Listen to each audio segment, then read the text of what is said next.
Awit 23, 1-4. Ang Panginoon ay aking pastol, hindi ako magkukulang.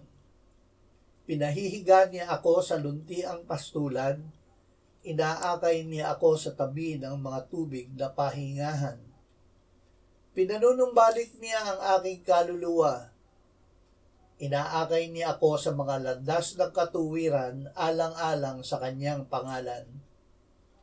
Bagaman ako'y lumakad sa libis ng lilim ng kamatayan, wala akong katatakutang kasamaan, sapagkat ikaw ay kasama ko, ang iyong pamalo at ang iyong tungkod, inaaliw ako ng mga ito. Ang Diyos ang pastol ng Israel. Ang Panginoong Diyos ang pastol ng Israel, hindi lamang ng buong kawan, kundi ng bawat isang tupa ng kawan.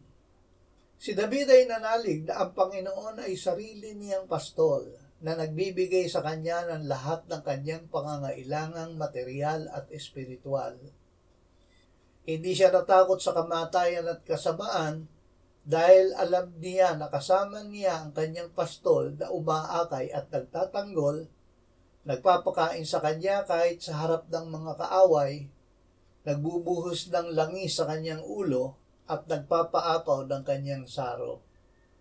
Kaya't nanalig siya, tiyak na ang kabutihan at kaawaan ay susunod sa akin sa lahat ng mga araw ng aking buhay, at ako'y maninirahan sa bahay ng Panginoon magpakailanman. Amen.